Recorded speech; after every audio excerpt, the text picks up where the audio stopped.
Thank you all for joining us today. I'm looking forward to this event. I'm Candace Shibley. I'm a water conservation coordinator with the Division of Water Resources. Feel free to keep using that chat feature. Just say hi, let us know where you're joining us from.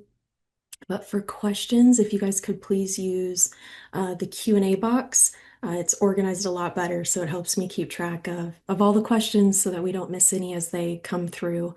And feel free to ask questions at any time during the presentation. We'll have a Q&A session at the end, so we'll just kind of store them for the end.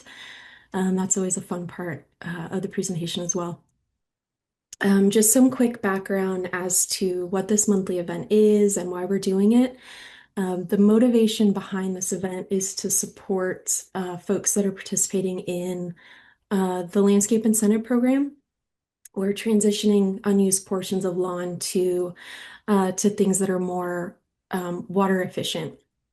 So our motivation is just to support folks that are planning and establishing and maintaining Waterwise landscapes or water efficient landscapes, because it's very different than maintaining a traditional lawn area. So at these monthly meetups, we share roughly 30 minutes of education, and then we give you all plenty of time to ask questions. Again, please use that Q&A box. There is a survey that will auto-generate after the event's done. If you could take a little time to give us some feedback, that's a great opportunity for you to tell us what topics you'd like to see in the future. So for those that might not be familiar, we do have a statewide effort to financially support the conversion of lawn to water efficient landscaping through the Landscape Incentive Program. And this program offers up to $3 a square foot for lawn that's replaced with water efficient landscaping. The amounts and eligibility and program requirements do vary by location, which can be a bit confusing, but hopefully the option on the left, the eligibility and program guidelines, can help navigate through some of that. When you click on that or go to the link, it just takes you to a Google sheet where we just organized all the cities across the state. If you don't live in an incorporated area of the city, find the county that you live in. It'll tell you the agency that's operating the program in your area. It'll tell you if you're eligible or not. If you're not in an eligible location, it'll give you some suggestions over here. One of the requirements is that areas adopt water efficient standards for new construction. So we recommend that folks reach out to their local representatives and just encourage them to work with the appropriate agency to adopt those standards. You can also find the program guidelines for your area as well as how to apply and who to contact if you have any questions. So hopefully that's a helpful resource for you all. Today we're going to talk about removing lawn and just getting your project off to a good start. But before we do that, we're going to just give you a quick maintenance minute. So I'm going to turn the time over to Ro, and he's going to share things that you're doing for the majority of the state. And then if we have anybody from Washington County area, Moab, warmer parts, I'll give a quick update for those areas. So Ro, I'll turn the time over to you. All right, thank you. I have, all right, did that work? Can you see my screen? It looks like it's starting. There it goes. Okay.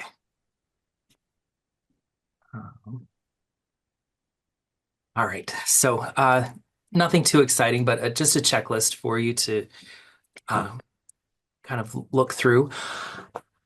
June, a lot of the things that a lot of our big work for getting ready for the spring should be done as we're moving into June, but there may be some things that you haven't finished yet. So planting annual flowers, some of us that I know for me, when I get them too early into May, that I'm always afraid that it will be too cold and some of that hard work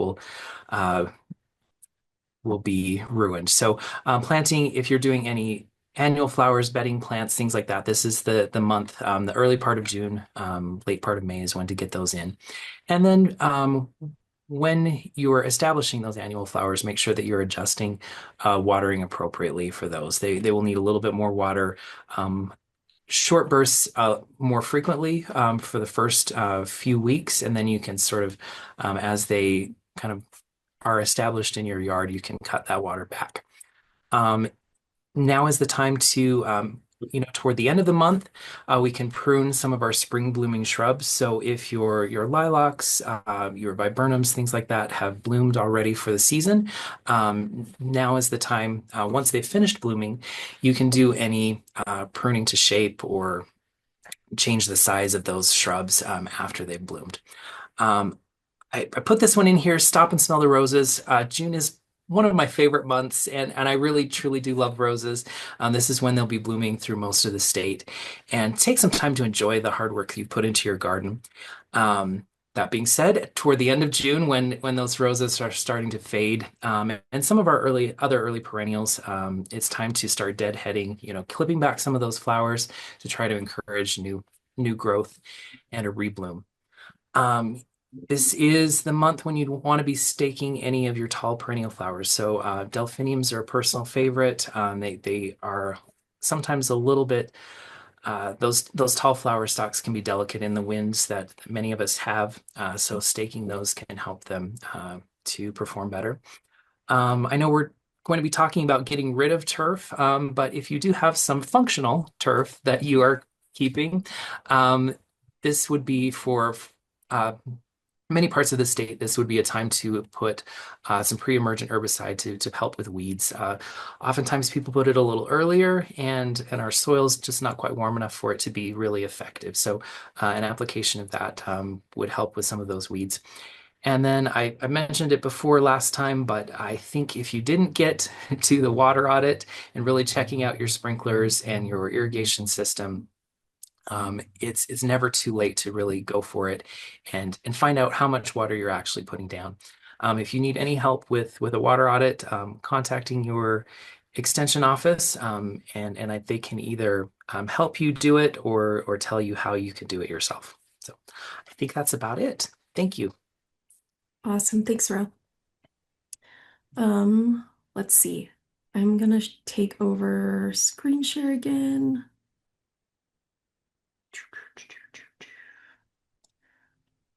This one here, and just give a few quick updates for the Washington County area. Are you guys seeing this screen? I saw a comment in the chat that the checklist wasn't coming through. So if you're not seeing it, just let us know.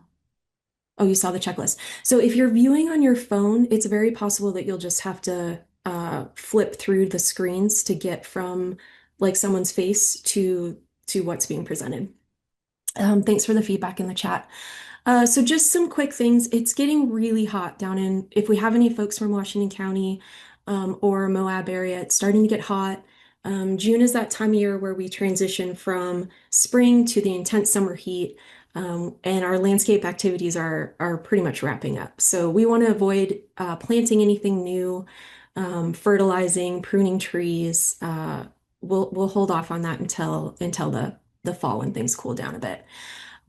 If you do have agaves and you've seen damage nearby and you haven't treated for the agave snout weevil yet, you should definitely do that. Last month, Ben Scow gave a great overview on things you can do for that. I'm not going to pretend to remember what it was or know how to treat for that, but I am going to throw a link to last month's webinar so you can check that out. I think it's about 6 minutes in. He talks for maybe a minute and a half about the snout weevil. And with that, we'll stop with the maintenance minutes. I'm going to turn the time over to uh, David Rice, who is the water conservation manager at Weber Basin Water Conservancy District. And he is going to talk about getting your project started off correctly, how to remove lawn, and some tips for improving the soil before you get started. So Dave, I'll turn the time over to you. Okay, well, thank you, Candace. I do I need to share again, or can they see my screen? Nope, you're still sharing. I can see it on Okay. Okay. Well, I'll just get excuse me, I'll just get started. Excuse me, got something in my throat. So this is a great topic, and I've been involved with water conservation programs for over 25 years now with the Jordan Valley and now with Weaver Basin. And things have changed a lot. We're moving into this era of removing lawn as a major conservation program and a water saving tool to prolong and extend water supply. So I don't want, I may be the wrong person for this because I'm not a lawn hater. I actually think lawn is an amazing plant. It has some cool features physiologically, what lawn can do, what it does, how it grows. You can cut it off. There's so many things that lawn does in a benefit in our climate, in our soils, whatever. But at the same time, lawn is the primary driver of our residential irrigation. So this photo here, everybody can appreciate and love a green lawn. You love to walk on it. It feels good. It looks good. But if we're putting on our water efficiency hat, lawn can be used better and it can still provide its function and its usefulness. But it doesn't have to be everywhere. And so again, I'm a lawn person. I love lawn. I think it's great, but we need to do different things. And some people actually have this vision. They love this, perfectly manicured and stripes. You might see this on some sports fields or things. I hope we can shift our mindset as a society here in our climate that we need a different expectation. Lawn definitely has a place, lawn has a purpose, but in terms of balancing the other resource to keep that lawn and what we need it for, that's where we need to start changing our mindset. So, of course, those of you that are on this call, this presentation, you're interested in the incentives or you're interested in doing something. And so this slide is to kind of guide you and reinforce, I guess, where you already are. There's incentives to replace lawn. And I emphasize replace. We're not just removing lawn. The programs are really so we're replacing it with something better, a better choice for our soils, a better choice for our climate, something that still provides the aesthetic appeal and something that also provides some of the biological appeals that we need. We still need plants for various pollinators and various insects and various other ecological and environmental reasons. We need plants in our spaces. There's also cooling and shading and all those things in a landscape that are very needful and useful. And so replacing lawn with some of those other very attractive, very appropriate types of plants, that's what this program is about. It's not just let's eliminate all plant material, let's turn us into the Great Salt Lake West Desert and I grew up in Southeast Utah, so the Moab folks, I'm further south than that, but I appreciate desert. I appreciate red rock. I appreciate that whole desert climate. I love it. But we don't need our landscapes to become barren wastelands just in an effort to save water. We can really balance it out. We can do some neat things. Here's a photo. Again, this is not everybody's style. This is not everybody's take. But if this was all grass, it would be green and it would be beautiful. But look at the different interests you can create by removing some grass, maybe creating an outdoor room. The Localscapes program kind of guides through some of these things, creating functional spaces outdoors in your space, in your property, in your landscape, that now you have a different feel and a different use for that space. Instead of just looking out and mowing your lawn every week and having it be green and nice, now you've got this outdoor sitting space, or you've got a recreational space, or you've got something else, or if it's just plant material, or even less densely planted than what I'm showing here, you've got something that provides the aesthetic value, but also the other benefits, and you're saving tremendous amounts of water. Instead of watering lawn 3 times a week, you might be able to water a landscape like this once a week, depending on the time of year, or twice a week. Now, you St. George and Moab people, that's going to change. Your temperatures are so different. Your plant selection will be different. However, compared to lawn, this style of landscape would still save significant amounts of water, as opposed to using lawn. So let's jump right in then that kind of sets the stage. Let's jump into how do you do it? How do you get rid of lawn? That's the real premise. That's the real focus of the presentation here. I will want to emphasize you need to make sure the lawn is dead and go deep enough to get roots out. You can't just surface kill lawn and expect to plant in it. And then, if you have lawn start to come back into your ornamental areas, that is just a nightmare. And you don't want to fight that fight. You want to be able to kill the lawn completely, get rid of it completely. And now you're dealing with a whole different situation and you're not fighting lawn coming back into your spaces that are now supposed to be ornamental or decorative. So there's a few methods we're going to go through with all of these. One is solarization, herbicides, then mechanical. And tilling I put as a separate, even though it's a kind of a mechanical removal. I wouldn't call it removal though, it's just changing something. So let's jump through each of these And before we do any of that though, I throw this slide in here. Before you start digging anywhere, you actually legally need to call 811. It's the location services. They're going to come and mark all the utilities so that you don't inadvertently, hit the fiber line or hit your cable line or actually hit even electrical lines or something that are buried mostly now underground. There's a few overhead lines and so forth, but call, you don't have to pay for this service. But if you don't call and you dig and you damage a utility, you are liable for that expense. And many of those companies will bill you for the repairs of those whatever you've damaged. So definitely call before you start digging. Even if you think, it's just a sod cutter, it's only a few inches down. I know landline phones aren't a thing anymore, but I've cut several landline phones with a shovel because they're 3 inches below the surface. And I know that's not an issue anymore, but sometimes even the fiber lines, the cable lines, some of those, they're not very deep. They're not as deep as they probably should be in some cases. So, all right, next thing. Now this is where it gets fun, and many of you are going to be like, "What? Oh, I hate to dig," or whatever. I throw this picture in there just as a little humor, a little fun. The digging part of it is actually probably the most intensive, the most labor part of your whole project. And you, of course, will not use a machine like this, but you may use some machines. And I would love to see this thing dig, just because I guess I'm a 12-year-old kid at heart. Anytime you can get in the dirt with machinery, that's a great day. But let's go first to solarization. Solarization means you are using the power of the sun to basically cook and kill the vegetation that you're dealing with. In this case, it's lawn. Clear plastic sheeting is what's going to work the best for you. And I've shown a couple pictures here where you can see the area that's being solarized is covered up completely. Used a couple bricks or some things around the edge to make sure that plastic stays in place. And and so the other picture to your left, it shows kind of like a portion of the lawn. Well, if you want all the lawn dead, you need to cover everything that you want dead. One really important thing with this is there's a few things. Is preparation for this. You should mow the lawn short, but not too shorter before you start to solarize, and then give it a good watering. It's interesting that that's counterintuitive. You might think, well, I'm trying to dry it out. The solarization, it's a greenhouse effect type thing. You're heating it up, you're actually cooking everything. But in order to do that, it actually works more effective if you give the soil a good watering before you start, then cover it with clear plastic sheeting, and that seals it up. It kind of creates now this lid over all of your vegetation right there.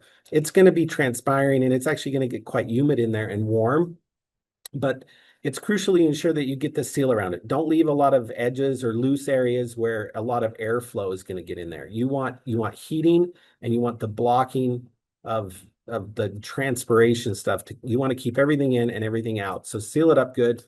And then the timing of this, when you solarize, the plastic should remain in place for several weeks. And it works with the heat. So if you try to do this in early spring in March or April, this is not going to work very well. It's just not hot enough. And more than anything, you've probably created yourself a little greenhouse and your grass will green up and it'll be thriving under that little cover, but it's not hot enough to actually cook it and kill it. So timing is important. So right now, we're going into June, into the summer. These next few summer months would be ideal time for solarizing if you're gonna try this method to kill your grass. Okay, so after it's solarized, you'll know because it's going to turn brown and it's going to dry. It is going to eventually dry out in there. It's going to get crispy. You're going to kill everything. But this is going to take you some time. I can't emphasize enough. Solarizing is not like a 3 or 4 day thing. This is weeks long. You got to leave this in place for several weeks. And it depends on temperatures. It depends on a lot of factors.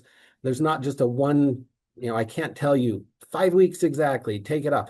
You're going to watch it and you're going to leave it in place for a bit and it's going to slowly just kill everything. And that's basically solarization. Solarization can help though with other things as well. It might get warm enough in there to kill some soil-borne diseases, various pests that might be there as well. Not guaranteed to kill everything because you're probably not heating real deep into the soil, but the surface level stuff, it's going to get pretty toasty and kill some of maybe the surface type stuff that's there. So is there questions about these? You just put them in and we'll come back and we'll jump back to some of these questions at the end after I go through all of them. The next one is herbicides. Herbicides are simply, your chemical killing of whatever vegetation, in this case, lawn. The primary ingredient for most herbicides that are going to do this is glyphosate. Glyphosate is a product used, it's the main ingredient in many brand name products. Brand names like Roundup or Kills-All or want some of those.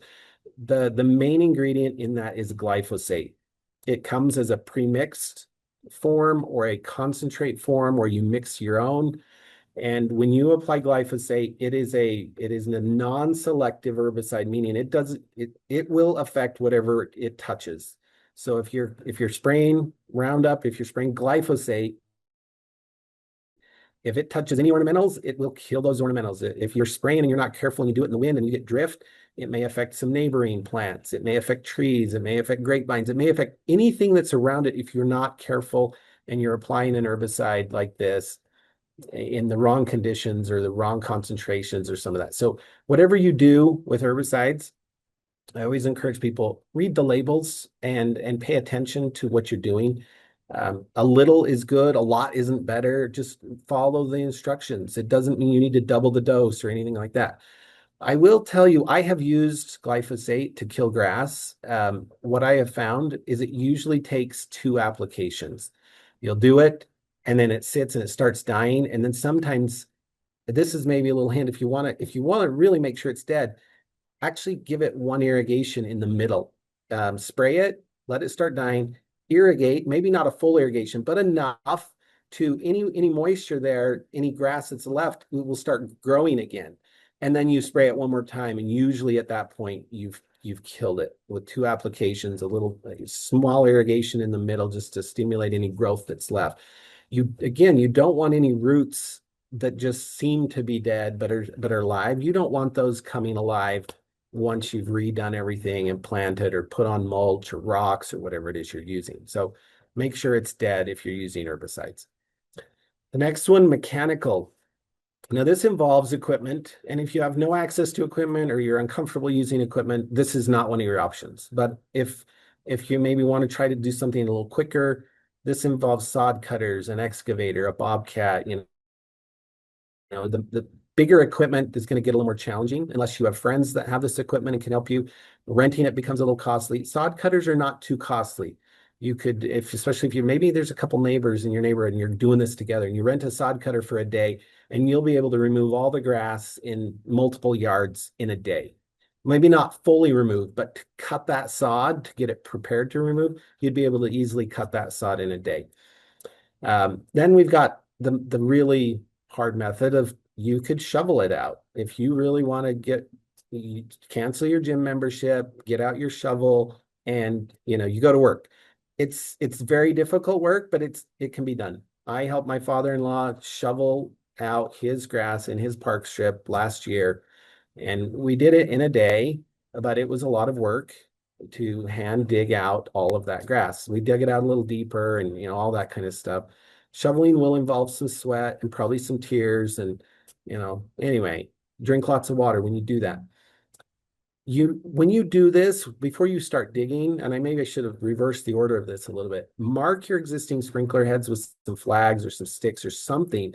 You don't necessarily want to destroy all of your irrigation that's in there. It's easier if you mark those things, avoid the destruction, and then you can cap sprinkler heads easily. Or if you're switching to drip, you can just convert from that sprinkler head, capping some, doing some conversions, and then going from there rather than destroying your whole irrigation and then trying to redo irrigation later.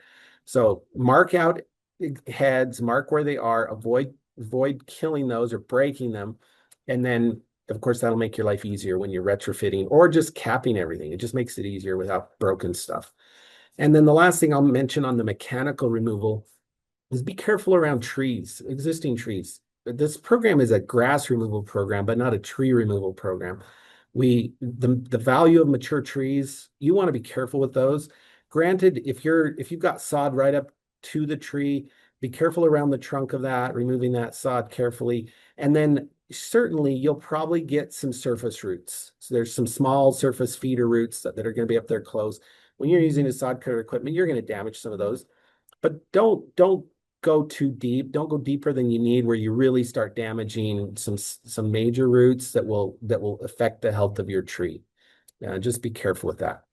And if you're not opposed to herbicides, maybe around the big trees or something, you carefully use some herbicides on those areas, and then you don't actually have to do a lot of digging. You can just let that die.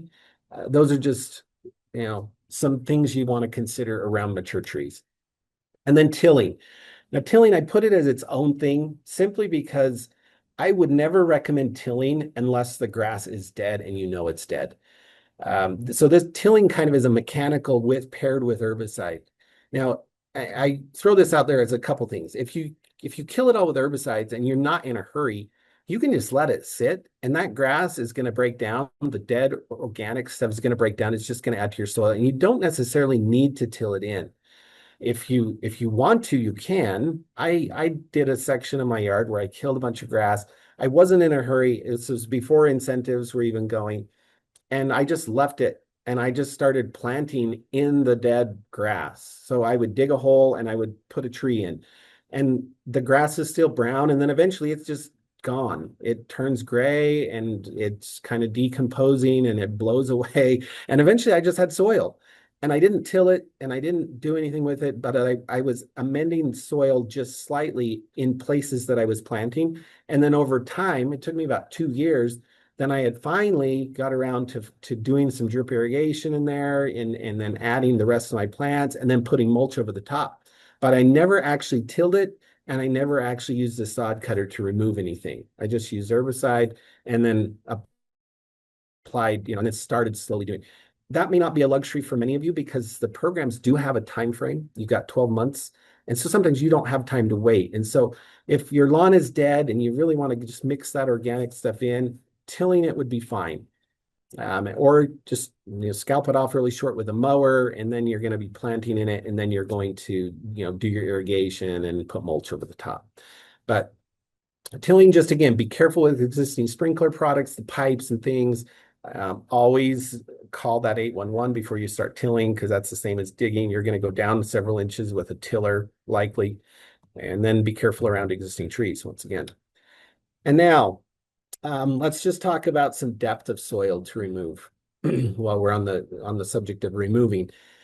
In a park strip or areas that are narrow like this, we often just tell people go down 2 or 3 inches below the curb or below the sidewalk. What that will do is it'll allow you to enable your mulch material that you're going to hopefully put back in is an edge to go against. So it's not spilling over into the curb or onto the sidewalk, creating potential tripping hazards or washing down into storm drains. So in a park strip area, you will want to go down, or along sidewalks, go down a few inches, maybe 3. 2 to 3 is what I put right there. In the other areas of your yard, you really don't need to remove soil. Now, if you're using a sod cutter or machinery, sure, you're probably scraping that off and it is taking soil with it. But there's really no reason to remove your soil other than maybe along those edges where you have now a retaining area for the mulch material, something to go up against so it's not spilling out. But topsoil is expensive. There's no reason for you to maybe strip your yard of the topsoil that you're trying to build and haul it away only to try to bring something else in that you don't know what it is or where it came from, and then try to deal with it like that. So no soil removal necessary. And then if you need, though, you can always add soil, but don't get rid of a bunch of soil only to bring a bunch of soil back in. It's a waste of time, a waste of money, and you're probably just dealing with somebody else's what they call topsoil, but it's some soil that probably lacks the organics you need, probably full of all kinds of foreign weeds that you never used to have, and you just introduce some different troubles for yourself. All right, now let's move on to soil improvement then. We've kind of talked about removing the grass, so the grass portion of that, and then there will probably be questions that we'll get to. You've now removed your grass. Now the grass is gone. You may or may not know what your soil is, and this is a good chance to determine and amend soil. Once you start adding stuff back in, our plants and mulch and all that, now your window to improve soil is kind of shrunk and it's gone. So amending soil means you're trying to improve the soil structure and nutrient content. That's what an amendment is you're simply trying to improve what you have to make it better. Now, some of you may be very fortunate, and there's probably very few of you that are very fortunate that have a really great, loamy, organic, nutrient-rich soil. Most of us, because of where we live in a high mountain desert, we have more clay, depending if you live in a valley, lower valley locations, you have a clay soil that doesn't have as much organics, or you live on benches that it tends to be sandy and rocky or something like that. There's, of course, over time, maybe you do live in a place where it's old farm ground and it's great. It's been cultivated and organics have been added over time, and it's just a good loamy soil. So soils actually take a long time to build. One-time amendments don't actually change soil structure on a really long-term basis, but anything we can do does help. And so I've shown here just a couple pictures of sand versus silt versus clay versus loam to kind of give you an idea. I didn't throw a slide in here, but this is also a good time to say, if you have no idea what you have and it's just really hard to determine, the USU Extension does offer a soil test where you can collect a sample. There's instructions how to collect that sample and then send it off to the soil lab. There's a cost for it, but you'll send it to the lab and then they'll send you back a report and it'll give you a percent of sand, silt, and clay and organics, and then recommendations on amendments and what that soil might need for nutrient in terms of the main ones, your nitrogen, your potassium, your phosphorus, calcium, some of those micronutrients. So that's if you're interested in that, USU Extension, there's an extension office in every county. You just contact your extension office. They could help you figure out a soil test. All right, moving on. Soil textures. The relative proportion of sand, silt, and clay in soil is really your texture. So sand, of course, are very large particles, relatively speaking, compared to silt and compared to clay in terms of these, microns or whatever. Mineral particles are basically these, sand, silt, and clay. Now, we refer to individual or primary soil particles left after the structure is removed. And I'm not sure what I just said with that. So let me forget what I just said there. I have on this slide, texture refers to the individual or primary soil particles left after structure is removed. Now, soil structure then includes adding organics, and soil structure has to do even with air and water movement and so forth. I think I have a little slide in here to show that. So here's a soil profile. It was taken somewhere in Weber County. And then this image is not fantastic, but to give you a general idea, you have these horizons. And soil scientists will understand this. The average resident doesn't necessarily need to know this, other than there are different layers within the soil, and there's the structure of those and the composition of what mineral material and how broken down that is and how much organics are in that does create subsoils or topsoils. And topsoil definition is really just what's at the surface. And then as you add organics and material to it, that topsoil improves in the structure to become loamy or less clay or less sand or less whatever it is. So high organic matter, low salts, high nutrient would be a good topsoil, where in subsoils are low organics, high in clay, high in lime, high pH, high salt. And in our construction processes where we build homes and buildings, everything and roads, too often is subsoils are dug up, they're put on the surface, and then the home is finished, the structures are finished, and then they scrape back all the soil, and what's left on top often is the subsoil that was brought up and now placed on top. And often construction sites, they'll scrape off the topsoil first and sell it somewhere else and then leave you the subsoil behind, and you think it's topsoil and it's not. Subsoils often have different colors as well. You can tell by the coloring of soils. Good organic soil is going to be a little darker in color. Texture, of course, is different. And we won't go into all the nitty-gritties. There's a lot we could talk about in soils, but why do we need to determine soil texture? And it simply has to do with water intake into the soil, the water storage capacity into the soil, the ease of tilling or tillage, the amount of variation, which has to do with air movement, and soil fertility. That's why we care. That's why you as a resident should even be thinking, well, why do we make such a big deal about soil? Well, because you want to know, how does water move in the soil? How does water be stored in, how is it stored in my soil? And how easy is it to move, how is it for me to to work in the soil, and water and air movement and fertility. Those are all really important to you, understanding how plants are going to be able to deal with, all of the things that you're doing to survive in that soil. So let's just get right to then amending. A soil amendment is any material to improve its physical or chemical properties. So if you apply nitrogen, just a fertilizer, applying nitrogen to your soil, the question might be, am I amending the soil? And the answer is yes, because you're changing some of the chemical properties of the soil. Now that's a nutrient, but you're not really changing chemical structure or your physical structure. Yes, you're adding a nutrient, but you're not changing structure. So the best soil amendment for any soil is organic matter. And I've listed it here just as compost. No matter what kind of soil you have, if you want to improve that soil, you need organic material. Organic material will work in clay, it will work in sand, and it improves water movement, air movement, water drainage, water holding. All of the things that will make a better soil are done because organic matter has been added into that soil. Now, the downside, what I mentioned earlier, is, of course, adding compost one time, that compost is great and it's going to add, but that compost is going to keep breaking down. It's going to keep doing what it does in soil. And so ideally, you'd add compost every single year to your soil and slowly build it. And if you do vegetable gardens, most vegetable gardeners know, I'm going to keep adding organics because it adds the nutrients and the organics to change structure and chemical properties of soil. So plants are going to be healthier, and watering is going to be easier, and tilling is going to be all those things.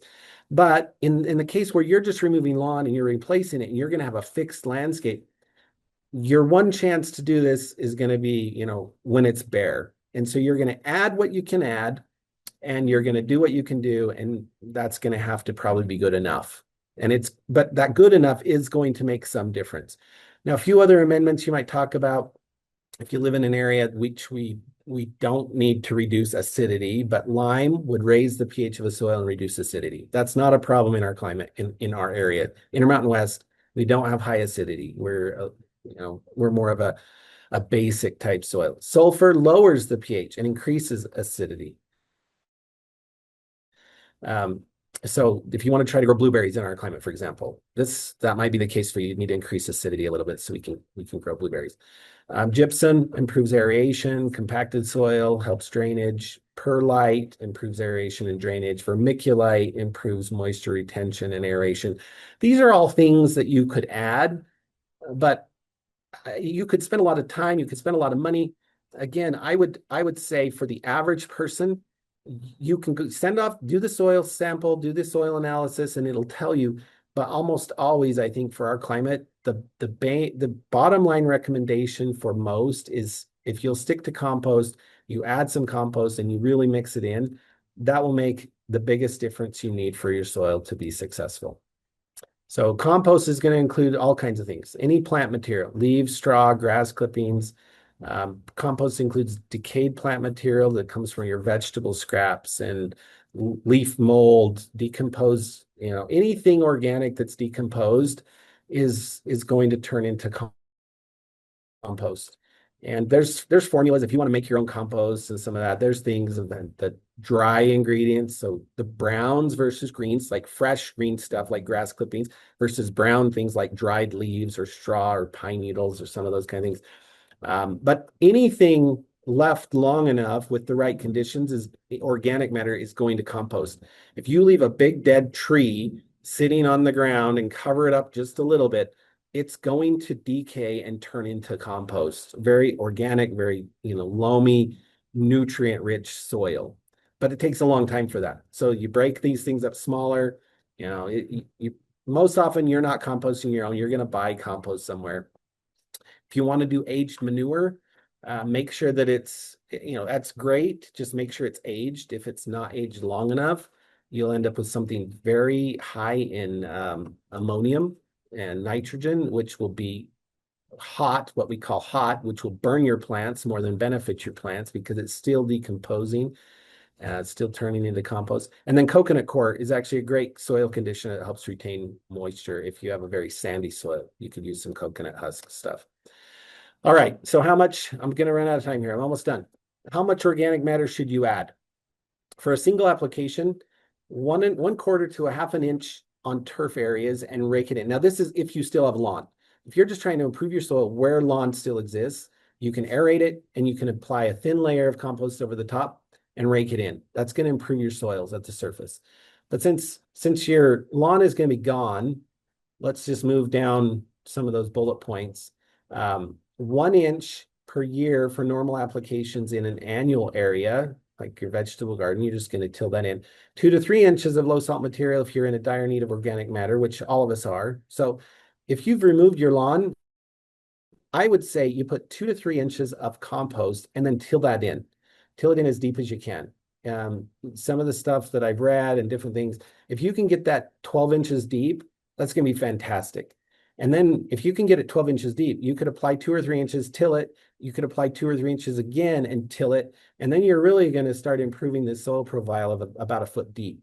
Now, for a lot of your perennials and materials, maybe you don't need 12 inches, and there's a high likelihood you can't even till it in that deep. If you can only till it in to 4 inches or 6 inches, great. You're adding 2 to 3 inches of compost, you're tilling it into 6 inches deep. Now, just as much as you can add, the better. But you don't also want just planting in a layer of compost. Mix it into the soil. So don't overdo it. Don't put 12 inches of compost and try to till it into 1 inch of soil. That's not what I'm saying here.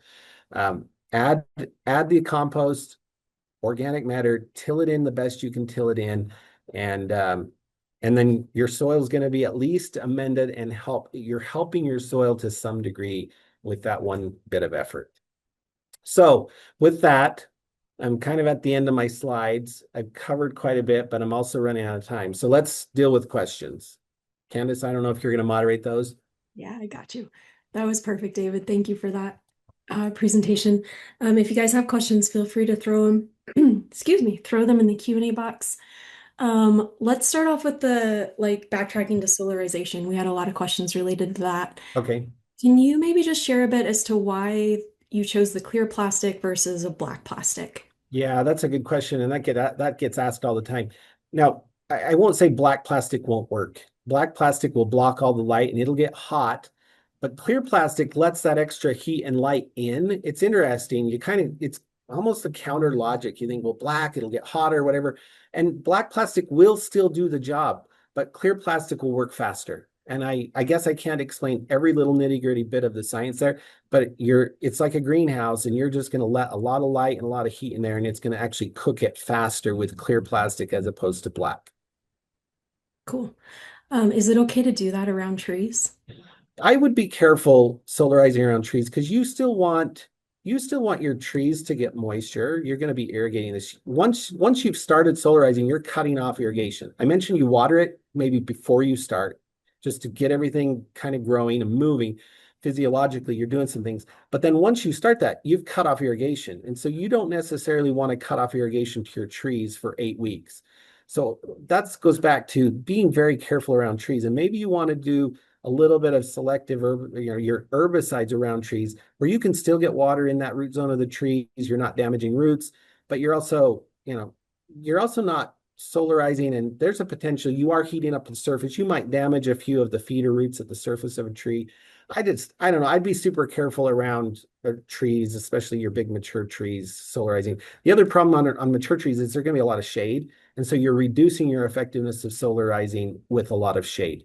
It's going to be a struggle because you're just not getting the heating. So around small trees, leave a little room, maybe you manually remove the grass around those trees. But that's what I would say around trees is just be a little bit careful because you still want you want water in the root zone of those trees. Awesome, great answer.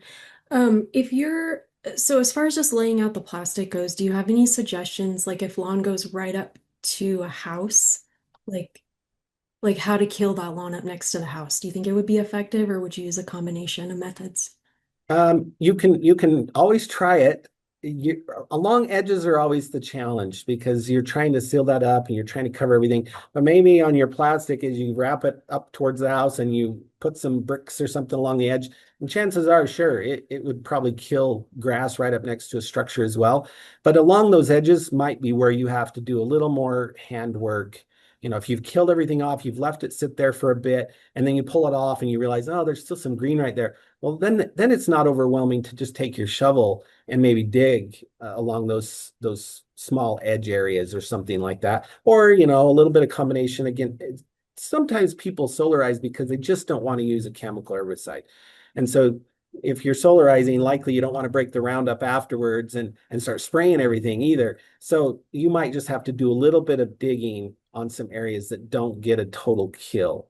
And the way you'll know that too is once you take the plastic off, if you leave that just sitting for a few days open again, and there's a little bit of water, and we're water conservationists here, but it wouldn't hurt necessarily to once you've pulled that all off, is you water it one more time.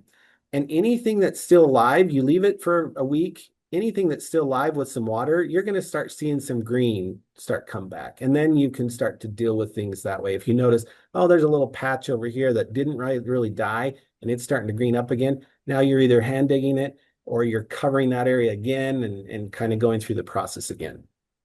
Cool. That's a great suggestion. Where does someone purchase the plastic? You can buy that anywhere, any hardware store, just a little bit thick. I don't know what milliliter thickness of plastic. I should have had that in here. Yeah, just a little bit thicker grade plastic. You can buy it at any hardware store, Home Depot, Lowe's, any of those places. That's a pretty common, painter's plastic. There's different grades though. If you're looking for that thin little plastic that painters might use, you'll probably want to go a little thicker than that because it's going to be outside. You're going to have wind events. You're going to have some things. So you want it thick enough that you can put some bricks on it. It's not tearing easy, but it's pretty easy to find. That's a pretty common plastic material. Cool. Does the solarization method, does that work for like Bermuda grass? Oh, great question. I would, I'll be honest, my opinion on that is no. It will kill the surface of Bermuda grass, but Bermuda grass, the roots of that are so extensive and deep and tough.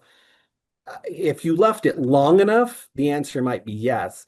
But I think you would be leaving it like all summer long. And then even then, Bermuda grass, I just think it's a curse. But unless you're intentionally growing it somewhere.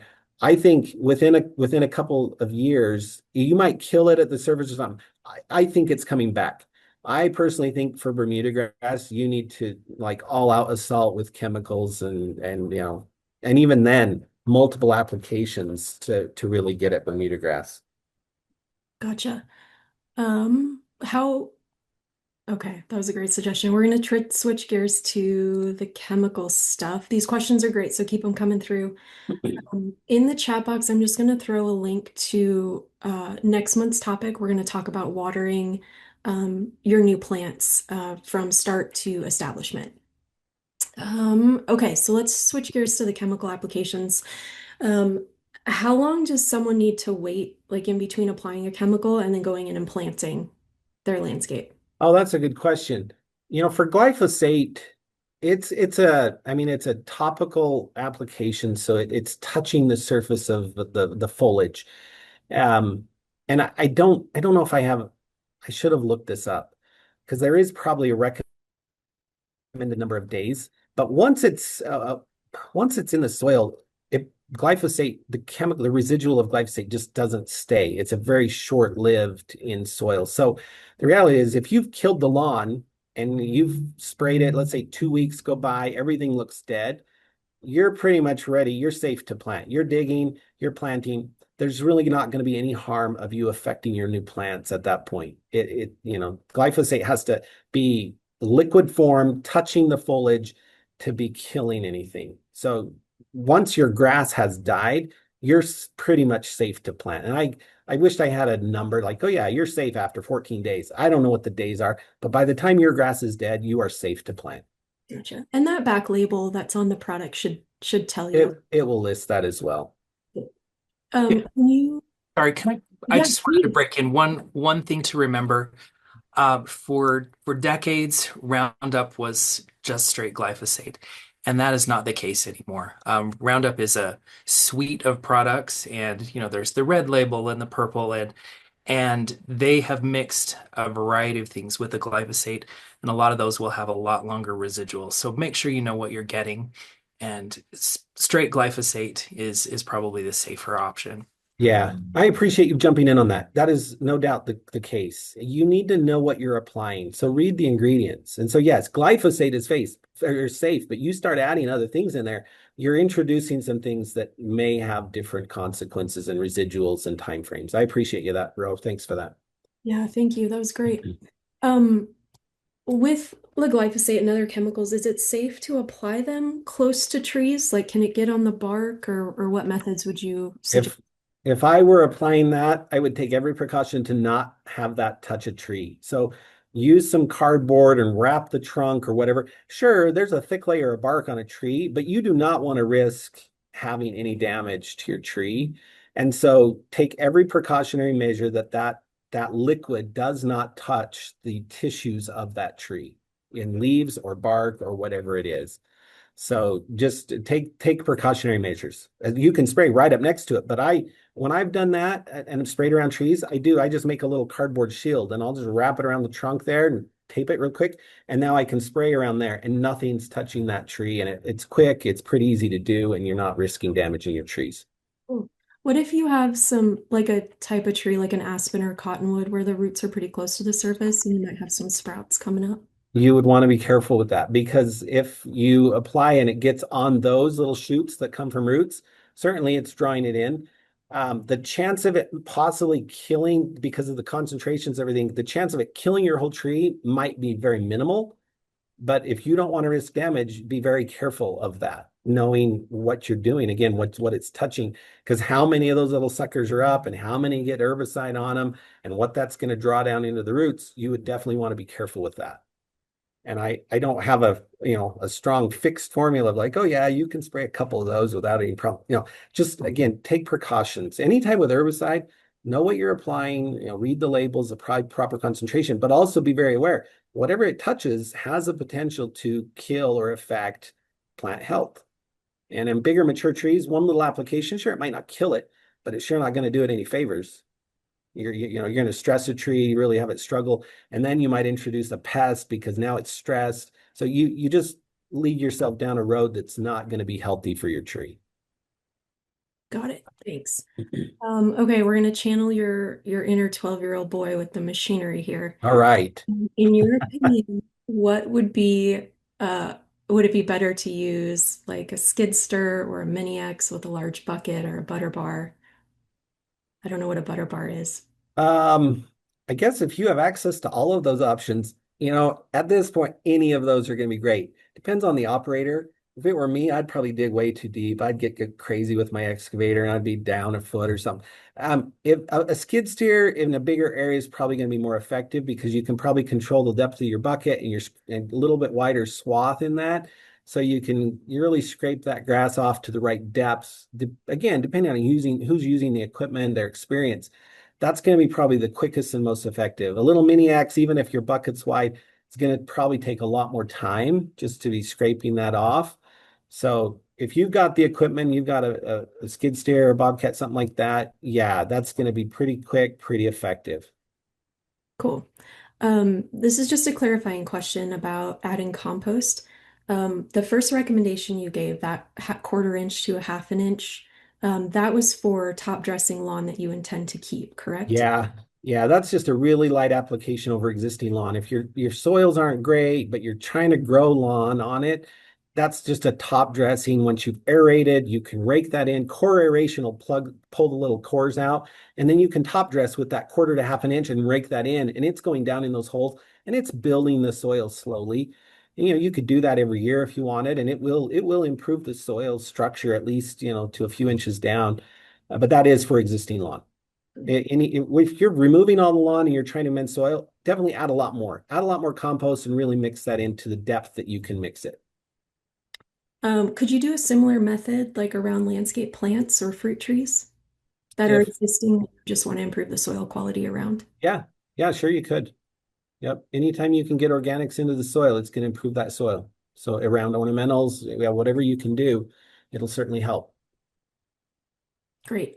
All right, we've got time for one more question. It's back to solarization. Do you think it'll kill alfalfa that's creeping in? Oh, I think it'll kill anything if left long enough.